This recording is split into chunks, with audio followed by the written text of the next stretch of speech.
Mesdames, Messieurs, bonjour, merci de votre fidélité. Bienvenue, bon réveil, RFM, il est 7h. Barthélémy Ngom. À la une, la hausse du prix de la baguette de pain à Diourbel, de 150, il passe à 200 francs CFA. Momar Ndao de l'ASCOSEN fait porter le chapeau de la responsabilité à la ministre du Commerce. Le directeur du Commerce, de son côté, dénonce cette hausse sur le prix du pain et annonce l'introduction d'un 4e format de pain pour permettre aux consommateurs d'avoir une palette de choix. Application de la loi contre l'utilisation des sachets en plastique, près de 30 000 emplois menacés.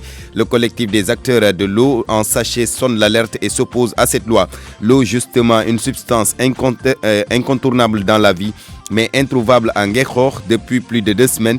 Les populations ont manifesté pour interpeller les autorités. Elles exigent l'audit de l'ASUFOR.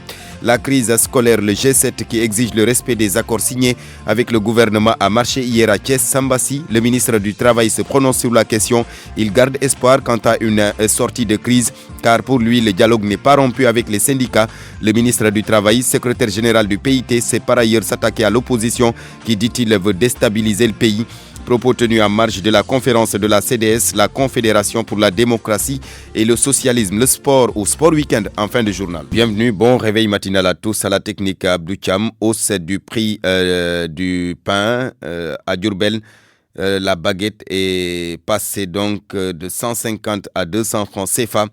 Le service du commerce de Diourbel a même procédé à des saisies. Constat avec Babacar Diouf. Tous ceux qui ont consommé du pain ce matin à Diourbel ont acheté la baguette à 200 francs. Une situation incompréhensible pour les consommateurs. Bassiroutine, le président de l'association. La population de Diourbel s'est réveillée aujourd'hui en constatant que les boulangers et leurs complices de boutiquiers ont fait passer les prix du pain de 150 francs à 200 francs, ce qui est une augmentation extraordinaire et c'est scandaleux. Comment les boulangers peuvent-ils se permettre tous d'augmenter les prix sans que les autorités nous soient informées? À l'instant, le service du commerce est sur le terrain en train de faire des saisies, nous a confié Amadou Toubanyan, le chef du service régional du commerce. C'est une farce en réalité de mauvais goût.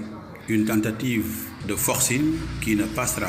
L'État ne l'accepte pas. Le service régional du commerce a procédé à des saisies de farine tout azimut sur l'ensemble de la commune. Des convocations individuelles sont délivrées aux concernés. Je crois que nous sommes en procédure. Donc nous avons prévu des amendes, des sanctions puisque ce n'est ni plus ni moins qu'une pratique de prix illicite. Des saisies illégales selon les boulangers. Khadim Silla, leur président. Saisie bi moom jàpp naa ne teguwul ci yoon ndax li jiitu rek mooy ñun yëgal nañ ko ne ko ñun danañ jaay 4e format bi te 4e format bi ñoom ci ñi ko validé ci conseil consommateur bi moom moo ko jiite woon. Le prix du pain n'a pas connu de hausse. Tout ce qui le vendrait à un prix autre que les 150 francs aura affaire avec la justice, conclut le chef du service régional de Diourbel. Diourbel, RFM, Babacar Diouf. Babacar Diouf, Momar Ndao, lui, indexe la ministre du Commerce sur ce qui s'est passé à Diourbel. Et donc la résultante de l'entêtement d'Aminata Assom Diatta, explique Momar Ndao, parce qu'elle était prévue la tenue d'un conseil national de la consommation. Le président de l'ASCOSEN au téléphone avec Macoumba Bey. Alors nous nous sommes réveillés aujourd'hui et à Diourbel, les boulangers ont mis le pain à 200 francs CFA. C'est une augmentation illégale. Tout ça, c'est la faute du ministère du Commerce qui a autorisé la mise en œuvre du 4e format. Nous avions dit au ministre et à son équipe que l'autorisation du 4e format va entraîner une augmentation ipso facto parce que personne ne peut contrôler le nombre de pain qui sera mis sur le marché. Et en autorisant le 4e format, les boulangers ne feront que du pain à 200 francs, ce qui fait que personne ne pourra acheter du pain à 150 francs. Et malgré tout ce qu'on avait dit, elle s'est entêtée et a essayé de gérer cela. C'est ingérable aujourd'hui. Donc le pain coûte 200 francs à Diourbel et nous dénonçons cette situation et nous demandons au ministère du Commerce de tout faire pour remettre les choses à l'ordre. Parce que c'est inacceptable que l'on puisse, sous prétexte d'un 4e format, augmenter le prix du pain alors que économiquement la situation n'a pas changé. Momar Ndao de l'ASCOSEN, le directeur du commerce, toujours sur cette situation à Diourbel, explique ou annonce l'introduction du 4e format par une volonté. C'est pour donc offrir une large palette de choix aux consommateurs et éviter les dépenses de distribution aux boulangers. Voici Ousmane Baye.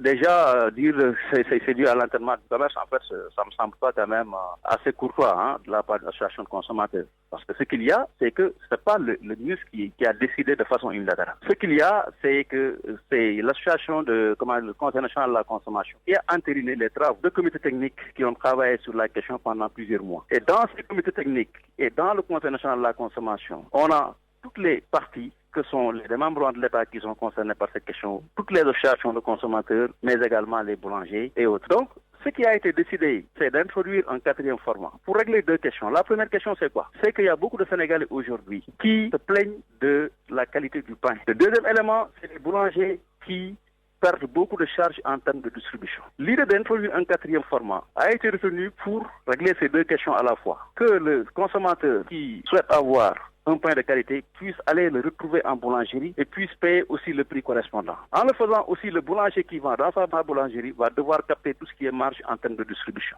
C'est un cadre qui décide, et une fois que le cadre décide, le ministre ne fait que prendre un arrêté pour entériner cette décision. Ce qui s'est passé à Diourbel, en fait, ça a été une violation flagrante de la réglementation. Et ça aussi, depuis ce matin, tous nos services sont mobilisés pour mettre un terme à cette pratique. Il ne saurait être question quand même de vendre ce quatrième format comme il le souhaite. Le quatrième format, ils peuvent le faire, mais la vente est réglementé et encadré et ne peut se faire qu'en boulangerie et dans cette Les précisions de Ousmane Bailly, le directeur du commerce. Je vous l'annonçais en titre, application de la loi contre l'utilisation des sachets plastiques plutôt.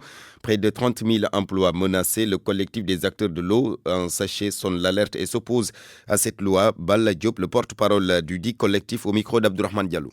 Nous vivons une situation extrêmement difficile compte tenu du fait que le ministre est sur son pied de guerre pour mettre en application une loi pour laquelle il n'a jamais invité les acteurs ou les principaux acteurs qui sont concernés. Il se lève un beau jour pour vous dire que je vous donne un délai de 3 mois pour fermer vos usines et renvoyer tous vos employés dans la rue et puis mettre en chômage plus de 30 000 personnes avec des conséquences extrêmement énormes sur la population en termes de santé.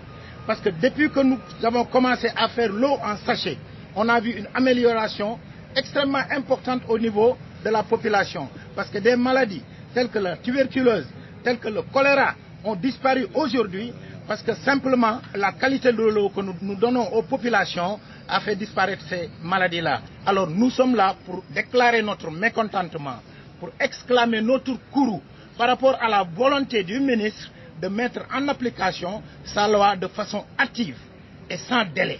Alors nous demandons à ce que le ministre reçoive les collectifs qui est impacté, ainsi que les autres acteurs qui ne sont pas là pour discuter avec eux sur les alternatives et décaler l'échéance jusqu'à ce que les gens puissent au moins rentrer dans les investissements qu'ils ont faits. Le cri du cœur du collectif des acteurs de l'eau en sachet. Et puis cette marche en Ngékhor, c'est dans le département de Mbour, c'est pour réclamer de l'eau. Plus de 2 semaines, les populations sont dans une tourmente à cause d'un manque d'eau.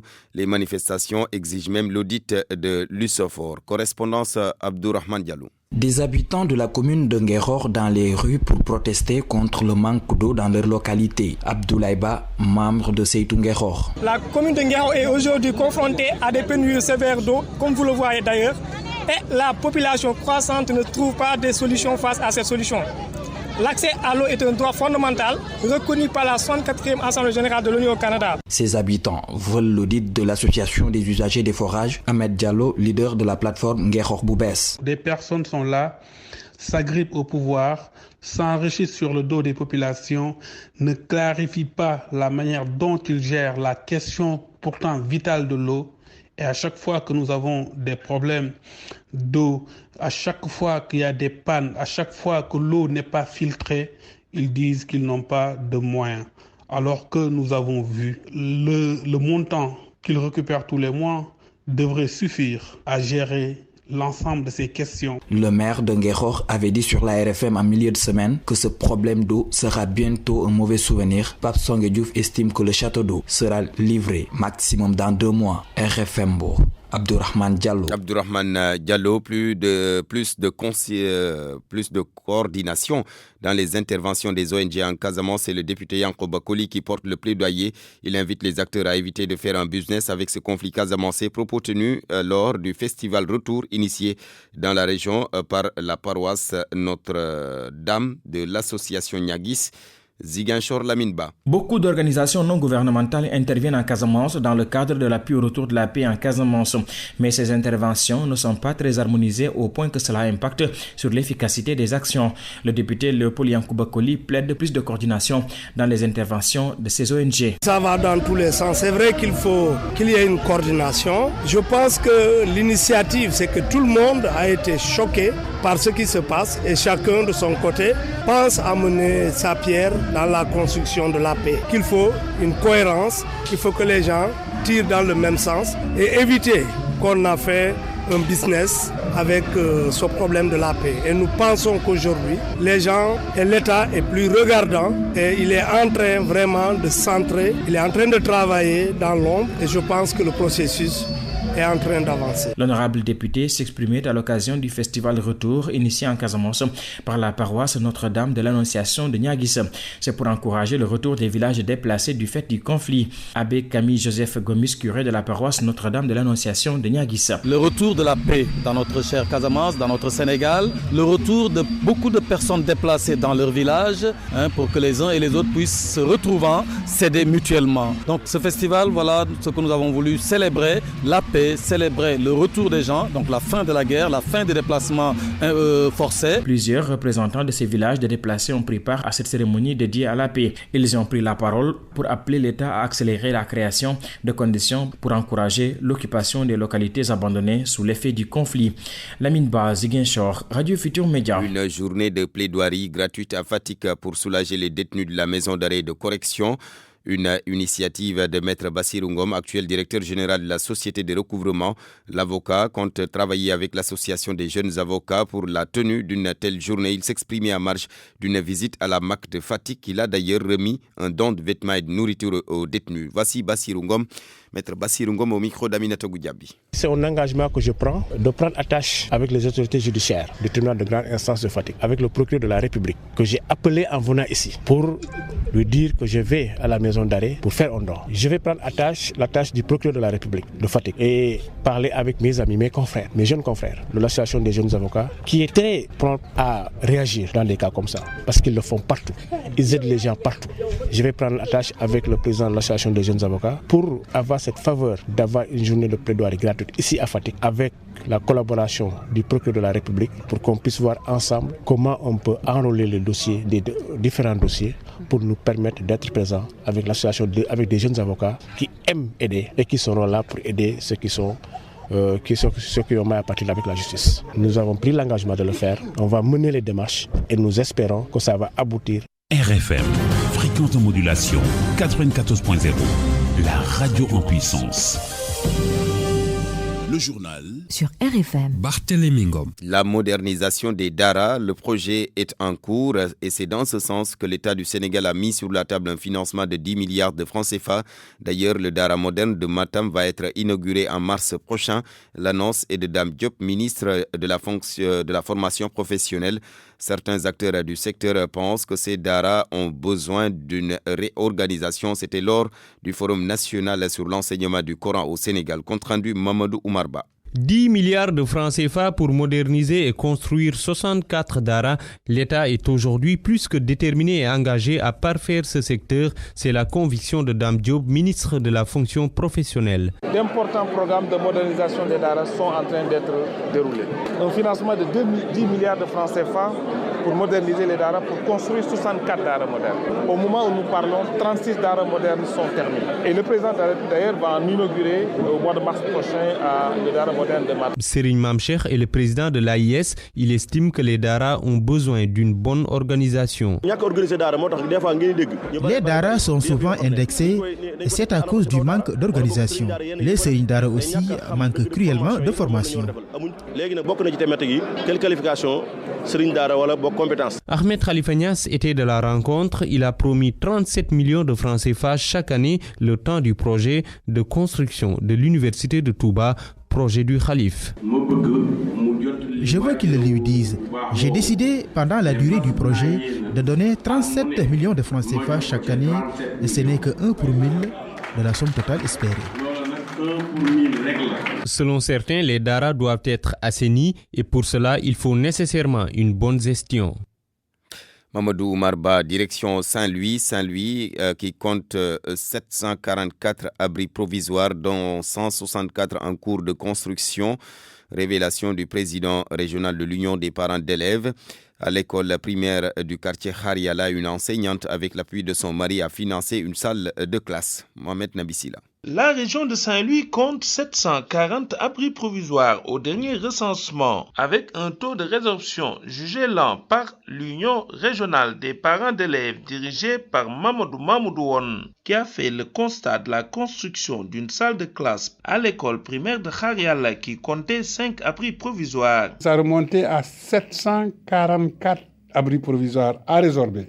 Et je pense qu'aujourd'hui, il y a déjà l'année dernière et cette année, ils sont à 164 abris provisoires qui sont résorbés. Mais je crois qu'à ce rythme, ça risque encore de mettre du temps. Tout est parti d'un portable oublié par l'épouse verdumène Abissou, enseignante dans cet établissement, retrouvé par son mari dans un abri provisoire. Une situation qui a ému le mari, qui a engagé sa famille pour la construction d'une salle de classe avant d'être complétée par l'épouse enseignante. Finalement, le mari verdumène s'est engagé avec sa famille à donner une enveloppe de 2 500 000 francs et la femme a eu même à faire un prêt pour compléter les deux. La famille de son mari, elle-même, se sont engagés pour faire une dépense de 5 500 000 francs pour régler le problème de cet abri en classe qui respecte les normes, qui est totalement fini. Les élèves y sont, mais elle est en train de également confectionner des tables bancs qui seront également mis dans cette salle de classe. Nous aurions aimé avoir des femmes de cet engagement-là. L'engagement de cette enseignante, Madame Verdumène Abissou, est donné un exemple pour atténuer les problèmes d'éducation dans les établissements du Sénégal. RFM Saint-Louis. Mohamed Nabissila. Mohamed Nabissila, en plus bref, la crise scolaire, le ministre du Travail espère toujours une issue heureuse car le dialogue n'est pas rompu, a tenu à préciser Sambassi. Le G7, je le rappelle, était dans la rue hier à Thiès. Les syndicalistes continuent d'exiger le respect des accords de 2018 signés avec le gouvernement. Après l'alerte sur les déchets médicaux jetés sur la plage, les autorités sanitaires annoncent le remplacement de l'incinérateur par un banaliseur de déchets qui ne va pas polluer l'atmosphère. Un reboisement est également prévu, annonce faite lors d'une visite de la Direction générale des établissements de santé sur la plage du Cap Manuel. Compte rendu à Dia Maricham. Après le constat du décor hideux sur la plage du Cap Manuel causé par les déchets biomédicaux, un vieux souvenir, la plage du centre-ville a été nettoyée sur toute son étendue. Dr Babacar Thiam, directeur de l'hôpital Aristide Le Dantec, annonce des mesures. Nous avons été à un moment donné alertés sur l'état de cette plage. Alors depuis ce jour, nous sommes déployés sur cette plage pour la nettoyer, pour essayer de redorer son blason.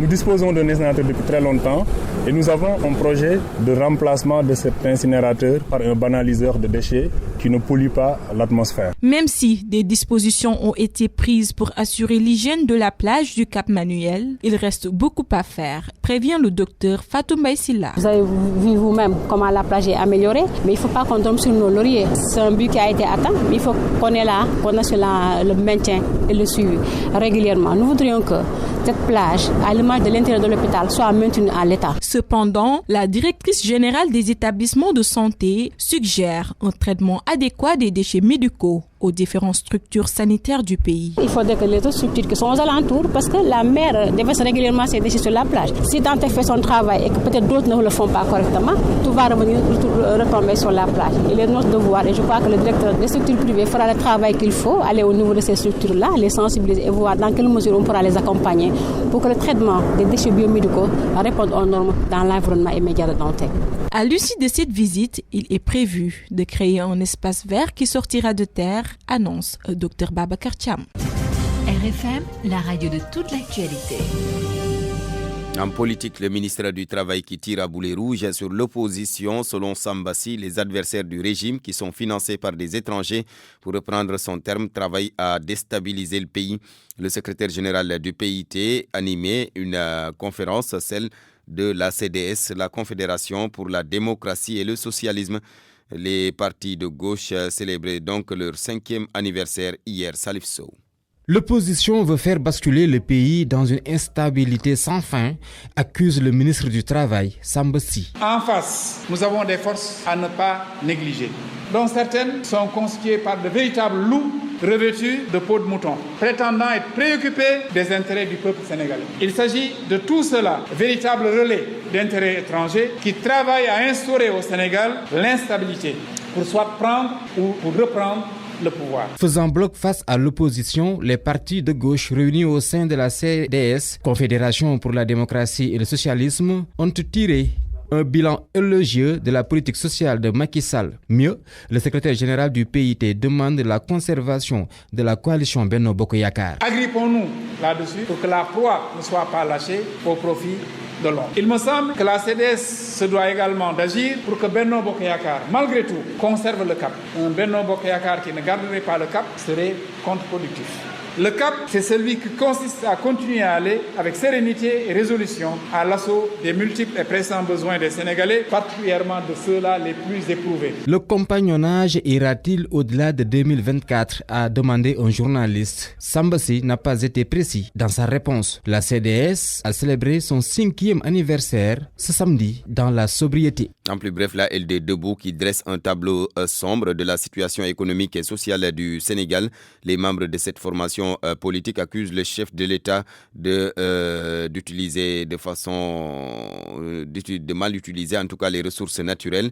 C'est ce qui explique d'ailleurs la décision du chef de l'État qui consiste à arrêter la commande des véhicules de l'administration. La LD Debout organisait son bureau politique à Rufisque. Il est 7h22. RFM. L'actualité internationale. Le Togo, dans l'attente des résultats du premier tour de la présidentielle qui s'est tenu hier, l'heure est à la compilation des résultats et au dépouillement. Le scrutin s'est déroulé sans incident majeur. Cependant, le domicile de l'opposant Agbeyome Kodjo avait été encerclé par les forces de sécurité pendant des heures après la fermeture des bureaux de vote. Les résultats sont attendus en début de semaine prochaine.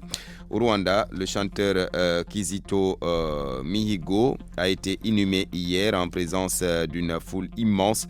Les Rwandais ont rendu un dernier hommage au chanteur gospel qui a été retrouvé mort dans sa cellule lundi dernier. Les autorités parlent d'un suicide, une thèse que refutent en tout cas les opposants et les membres de la société civile rwandaise. Sport Weekend, c'est avec Malal Diagne Junior.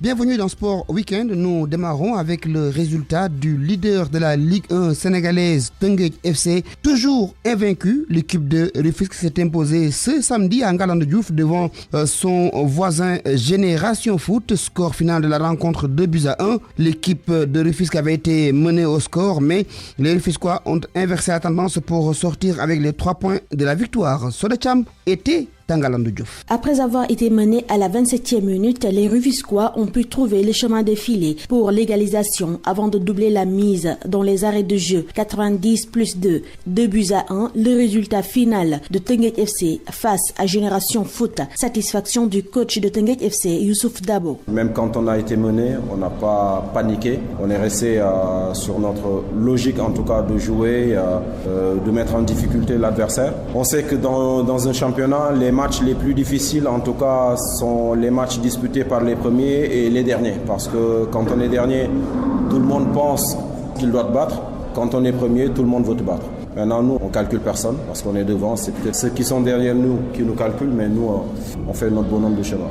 Teungueth Football Club continue son invincibilité, contrairement à son adversaire du jour qui peine à décoller. L'entraîneur de Génération Foot reconnaît qu'il est temps de stopper l'hémorragie. Djibi Fall. On traverse des moments difficiles par rapport à l'ambition du club, mais aussi par rapport au passé de l'académie. Donc, ce qu'il nous faut, c'est essayer maintenant de mettre une victoire pour pouvoir maintenant se replacer. En ces moments difficiles, l'entraîneur du club de Denis Biram Ndao affirme que quitter le banc de Génération Foot pour le moment est impensable. Je vais continuer à travailler avec les joueurs parce que moi, je suis un entraîneur, je suis un compétiteur. Partout où je suis passé, j'ai accepté des défis et je vais continuer à relever ces défis avec les joueurs parce que démissionner, moi, je trouve qu'à ces moments, c'est trop lâche pour moi. Avec cette défaite de plus, Génération Foot reste toujours dans la zone rouge, tandis que Teungueth Football Club consolide son fauteuil de leader. Nous nous rendons dans la banlieue pour nous intéresser à cette rencontre qui s'est jouée au stade Amadou Barry de Guédiawaye et qui mettait aux prises Dakar Sacré-Cœur à l'équipe de l'AS Pikine. Les deux formations ont fait match nul, un but partout. Pikine qui n'arrive toujours pas à gagner un championnat. Ndongoka.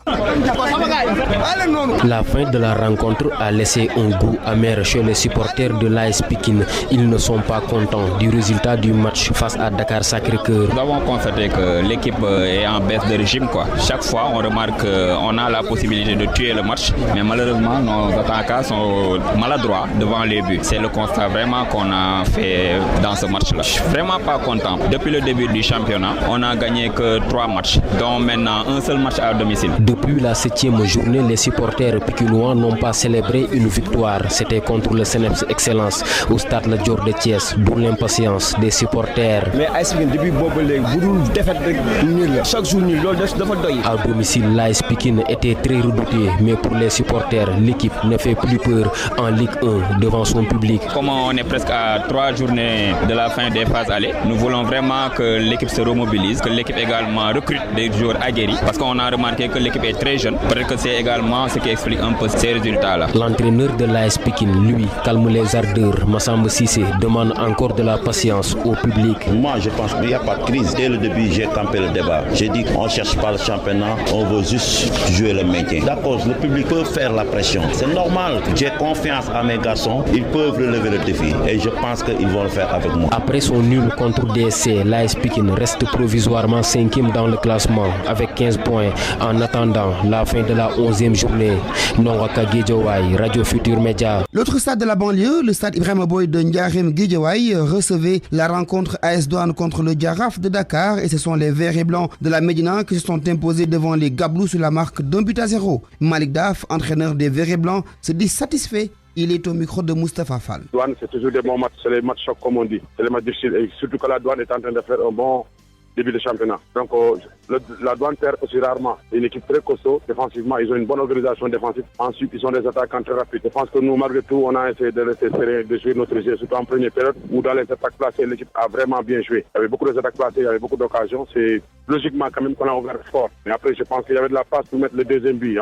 Mais on l'a pas fait. En deuxième mi-temps, je pense que quand même l'équipe de la Douane a un peu poussé. Ils ont pressé haut, ils ont joué haut, ils ont eu le temps fort quand même. Mais ils n'ont pas créé d'occasion de but. C'est sur des passes doublées, des passes latérales, mais pas encore des passes en profondeur. On a tenu bon. Je pense qu'il y a un penalty à la dernière minute. Sur une passe lumineuse de Lamine Diop pour Amirou qui fait un crochet double et fauché dans la surface. Je pense que la Bible n'a pas passé. Mais je remercie le bon Dieu. Comme on dit, ce n'est jamais évident de gagner contre la Douane qui reste une belle équipe avec un bon entraîneur. Comme on dit, mais les journées se suivent mais ne se ressemblent jamais. C'est comme ça le football. Il faut apprendre toujours de nos erreurs pour progresser. Comme on dit, nous jouons un championnat qui n'est pas encore terminé. Nous sommes encore à 2 matchs du fin de la phase aller. Comme on dit, c'est le nivellement des valeurs. Tu vois toujours les derniers qui battent les premiers, ceux qui sont au milieu qui battent, qui sont en avant. Donc c'est comme ça. Il faut rester serein, continuer à travailler avec beaucoup d'humilité. Avec beaucoup d'humilité. Déjà oublier cette victoire et préparer pour le prochain match. Comme on dit, les déplacements à Mour sont toujours périlleux. Et moi, je pense que c'est comme ça qu'il faut jouer le championnat. Au stade de Fodewade de Sali, à noter également le match nul, un but partout entre Djambar et l'équipe de Nyari Tali.